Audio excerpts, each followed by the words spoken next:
साधु संतों के 13 अखाड़ों की अपनी कहानी और अपनी दुनिया है। इनमें से एक श्री पंचायती महानिर्वाणी अखाड़ा शाही स्नान और पेशवाई जैसे सालों पुराने नाम बदलने के फैसले से ये अखाड़ा सुर्खियों में आया था। कुंभ शुरू होने से पहले साधु संत राजसी ठाट बाट के साथ शोभा यात्रा निकाला करते थे। अब तक इसे पेशवाई कहा जाता रहा है। पवित्र तिथियों में साधु संतों के संगम में डुबकी लगाने के लिए शाही स्नान शब्द का प्रयोग होता रहा है, पर श्री पंचायती महानिर्वाणी अखाड़े ने इस बार इन दोनों चर्चित शब्दों को बदलकर नई शुरुआत कर दी है। अखाड़े के निमंत्रण पत्र में 2 जनवरी को पेशवाई के लिए कुंभ मेला छावनी प्रवेश शोभा यात्रा शब्द लिखा गया है, जबकि 14 जनवरी को पहले शाही स्नान के लिए प्रथम कुंभ स्नान, 29 जनवरी को दूसरे शाही स्नान के लिए द्वितीय कुंभ अमृत स्नान और 3 फरवरी को तीसरे शाही स्नान के लिए तृतीय कुंभ अमृत स्नान लिखा गया है। श्री शंभू पंचायती अटल अखाड़े के नागा साधुओं की बहादुरी के कई किस्से बेहद चर्चित रहे हैं। कहा जाता है कि 14वीं शताब्दी में खिलजी और तुगलक शासकों ने हमला किया तो अटल अखाड़े के नागा साधुओं ने उनसे जमकर लोहा किया। इस अखाड़े में अभी भी 2 लाख से ज्यादा नागा साधु और 60,000 से ज्यादा महामंडलेश्वर हैं। महाकुंभ पर भी श्री शंभू पंचायती अटल अखाड़े की ओर से निकलने वाली भगवान गणेश की शोभा यात्रा आकर्षण का मुख्य केंद्र होती है और इसका नेतृत्व अखाड़े के साधु और संत करते हैं। और इसके बाद आती है शरीर पर भस्म और भभूत लगाए अस्त्र शस्त्रधारी नागा साधु और संतों की टोली। देश भर में इस अखाड़े के 500 से ज्यादा मठ, आश्रम और मंदिर है। अखाड़े को चलाने के लिए हर बार कुंभ मेले में 5 पंच और सचिव का चुनाव होता है। ये पांचों ब्रह्मा, विष्णु, शिव, शक्ति और गणेश का प्रतिनिधित्व करते हैं। श्री निरंजनी पंचायती अखाड़े की दुनिया ही निराली है। भगवान शिव के बेटे कार्तिकेय यानी कि निरंजन को इष्ट देव मानने वाले इस अखाड़े में लाखों की तादाद में नागा साधु और सन्यासी हैं। जब भी कुंभ मेला आता है, इस अखाड़े में एंट्री के लिए सन्यासियों की लाइन लग जाती है, पर जब दीक्षा लेने के साथ ही सन्यासियों की कड़ी परीक्षा शुरू हो जाती है। कहा जाता है कि निरंजनी पंचायत अखाड़ा एक ऐसा पहला अखाड़ा है जिसके आधे से ज्यादा सन्यासियों के पास MBBS, इंजीनियरिंग और PhD जैसी हाईफाई डिग्री है। जूना अखाड़े के बाद सबसे शक्तिशाली माने जाने वाले इस अखाड़े की स्थापना साल 860 में हुई थी। निरंजनी अखाड़ा साधुओं की संख्या के लिहाज से देश के सबसे बड़े और प्रमुख अखाड़ों में से एक है। भगवान सूर्य को इष्ट देव मानने वाले तपोनिधि आनंद अखाड़े का मकसद है ईश्वर की भक्ति के रास्ते मोक्ष और आनंद हासिल करना।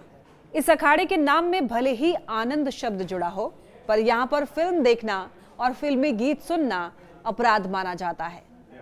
इस परंपरा को तोड़ने वाले कई साधु और संत अखाड़े से बाहर निकाले जा चुके हैं। तब से अखाड़े का कोई साधु इस परंपरा को तोड़ने की हिम्मत नहीं कर पाता। यहाँ प्रभु का भजन और उनकी भक्ति ही सबसे बड़ा मनोरंजन माना जाता है। आनंद अखाड़े में देश के दूसरे अखाड़ों की तरह महामंडलेश्वर का पद नहीं होता। आचार्य को इस अखाड़े का प्रमुख कहा जाता है। वही इस अखाड़े के धार्मिक और प्रशासनिक फैसले लेते हैं। करीब 5 लाख साधु संतों की तादाद के साथ पंचदशनाम जूना अखाड़े को सबसे बड़ा अखाड़ा कहा जाता है। दुनिया भर में सनातन धर्म की अलख जगाने के संकल्प के साथ स्थापित इस अखाड़े के बहादुर साधु और संतों ने कभी मुगलों तो कभी अंग्रेजों से टक्कर ली थी और अब इस अखाड़े में देशी के साथ विदेशी शिष्यों को भी एंट्री मिलती है। आपको बता दें कि नियम और परंपरा का पालन करने वाले साधु और संतों को यहाँ अस्त्र और शस्त्र के साथ शास्त्र की भी शिक्षा दी जाती है। दूसरे अखाड़ों की तरह इस अखाड़े का भी अपना अलग नियम और कानून है। गलती करने पर साधु और सन्यासियों को सजा भी मिलती है। इसका फैसला महामंडलेश्वर और अखाड़ा परिषद मिलकर के करती है।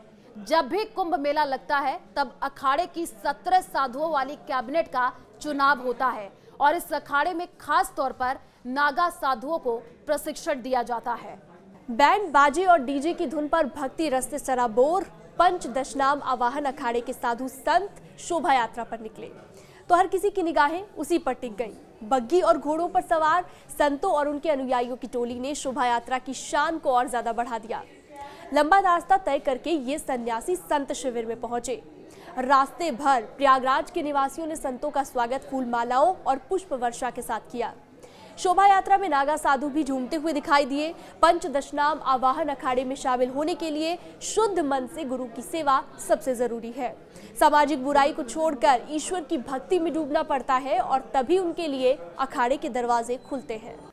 पंचदशनाम पंचाग्नि अखाड़े की इष्ट देवी गायत्री और मुख्यालय काशी में है। 28 श्री महंत और 16 सदस्यों की टोली इस अखाड़े को चलाती आई है। जन जन में शिक्षा के लिए, प्रचार प्रसार के लिए यह अखाड़ा कई स्कूल और कॉलेज चलाता है और इस अखाड़े में सिर्फ और सिर्फ ब्राह्मणों को ही सन्यास की दीक्षा मिलती है। इसलिए ब्राह्मण सन्यासियों को यहाँ ब्रह्मचारी कहकर पुकारा जाता है। ये मांस और शराब से बिल्कुल कोसों दूर रहते हैं और इसका उल्लंघन करने पर उन्हें अखाड़े से निकाल दिया जाता है, हमेशा के लिए निष्कासित कर दिया जाता है। जप तप और धर्म सेवा में डूबे इस अखाड़े के ब्रह्मचारी आज भी सदियों पुरानी परंपरा का पूरी जिम्मेदारी और ईमानदारी से पालन कर रहे हैं। अग्नि अखाड़े से दीक्षित ब्रह्मचारी ही आचार्य और शंकाचार्य की पदवी के योग्य माने जाते हैं। इस अखाड़े में 60 महंत और 4 सचिव हैं। सनातन धर्म की रक्षा के लिए दिगंबर यानी अखाड़े के साधु संत और महात्मा एक हाथ में माला और दूसरे हाथ में भाला लेकर कई युद्ध तक लड़ चुके हैं। कहा जाता है कि दिगंबर अखाड़े के साधु और संत मुगलों से लेकर अंग्रेजों तक से मुकाबला कर चुके हैं। इस युद्ध में हजारों साधुओं ने अपनी जान दे दी। हनुमान को इष्ट देव मानने वाले इस अखाड़े के महात्मा भगवान राम और कृष्ण की पूजा करते हैं। एक दूसरे का अभिवादन करने के लिए इस अखाड़े के साधु भगवान विष्णु के अवतारों के नाम लेते हैं। कहा जाता है कि दिगंबर यानी अखाड़े में पंचायती व्यवस्था चलती है। इसमें जगत गुरु के अलावा 2 महंत और 2 मंत्री होते हैं। निर्वाणी यानी अखाड़े के साधु और संत भारतीय संस्कृति की पताका पूरे देश और दुनिया में फैला रही हैं। अयोध्या के राम मंदिर आंदोलन में इस अखाड़े ने बड़ी भूमिका निभाई। कहा जाता है कि सालों पहले संस्कृत भाषा में इस अखाड़े का इतिहास लिखा गया, पर आजादी के बाद संस्कृत में लिखे गए संविधान का हिंदी में अनुवाद किया गया। इस अखाड़े का सन्यासी बनने के लिए सबसे पहले अयोध्या के हनुमानगढ़ी में सेवा करनी होती है। आचार विचार और व्यवहार अखाड़े की मर्यादा के अनुरूप होता है, तभी उनके लिए अखाड़े के दरवाजे खुलते हैं। संतों के बीच कोई विवाद होता है तो उसका निपटारा हनुमानगढ़ी में लोकतांत्रिक परंपरा के तहत ही होता है। श्री पंच निर्मोही यानी अखाड़े के साधुओं ने सनातन धर्म की रक्षा के लिए जान की बाजी लगा दी थी। कहा जाता है कि जब अंग्रेजों ने झांसी की रानी लक्ष्मीबाई पर हमला किया था तो पंच निर्मोही यानी अखाड़े ने ही उन्हें शरण दी थी। मोहम्मद गौरी जैसे मुस्लिम आक्रांताओं से भी इस अखाड़े के साधुओं ने लड़ाई लड़ी। प्राचीन काल में यह अखाड़ा बना था तो साधुओं ने गुरु के सानिध्य में शस्त्र के साथ अस्त्र और शस्त्र चलाने की शिक्षा ली। तब से यह अखाड़ा देश भर में फैली अपनी शाखाओं के जरिए सनातन धर्म का प्रचार और प्रसार करता रहा है। सूर्योदय से पहले ही निर्मोही यानी अखाड़े के संतों की दिनचर्या शुरू होती है। पूजा और आरती के बाद पंगत सजती है। इसमें सभी साधु और संत एक साथ भोजन करते हैं। इसके बाद उन्हें महाराज के प्रवचन सुनाए जाते हैं। तो श्री पंचायती बड़ा उदासीन अखाड़े में उदासीन का अर्थ है ब्रह्मा में आसीन यानी कि समाधिस्थ होना। इस अखाड़े के पथ प्रदर्शक थे आचार्य गुरु नानक देव के बेटे चंद्रदेव। यही वजह है कि यह अखाड़ा चंद्रदेव जी और ब्रह्मा जी के 4 बेटों को अपना इष्ट देव मानता है। सबसे बड़ी बात यह कि यह अखाड़ा सनातन धर्म के साथ साथ सिख पंथ की परंपराओं का भी पालन करता है। अभी इस अखाड़े की देश भर में 1600 से भी ज्यादा शाखाएं हैं। इस अखाड़े की दूसरी खासियत ये भी है कि यहाँ कभी चुनाव नहीं होते और यहाँ नागा साधु नहीं होते हैं। महाकुंभ में पंचायती बड़ा उदासीन अखाड़े के साधु संत दिन में 3 बार गंगा स्नान करते हैं, घास फूस पर सोते हैं और दिन में बस 1 बार ही भोजन करते हैं। श्री पंचायती नया उदासीन अखाड़े के साधु भगवान शिव की पूजा के साथ गुरबाणी के पाठ में रमे रहते हैं। इस अखाड़े में सिर्फ उन्हीं साधुओं को एंट्री मिलती है जो छठी बख्शीश के श्री शंकर देव जी की परंपरा का पालन करते हैं। इस अखाड़े के देश भर में 700 से अधिक डेरे हैं। संतों के अनुसार श्री पंचायती नया उदासीन अखाड़े की शुरुआत बड़ा उदासीन अखाड़े में हुई थी। जब बड़ा उदासीन अखाड़े के संतों से वैचारिक मतभेद हुआ तो श्री पंचायती नया उदासीन अखाड़े की स्थापना हुई। साल 1913 में इस अखाड़े का रजिस्ट्रेशन हुआ और इसके साथ ही देश की आज़ादी के आंदोलन में भी इस अखाड़े के साधु और संतों ने बड़ी भूमिका निभाई है। इस अखाड़े के साधु सनातन के साथ गुरु नानक देव की शिक्षा का पालन करते हैं। यही वजह है कि इस अखाड़े में भगवान शिव की आराधना के साथ गुरबाणी का भी पाठ होता है। श्री निर्मल पंचायती अखाड़ा देश के बड़े अखाड़ों में से एक है। बीजेपी सांसद साक्षी महाराज इसी अखाड़े के साधु हैं। वो इस अखाड़े के पहले महामंडलेश्वर बने और उनका पट्टाभिषेक भी हुआ।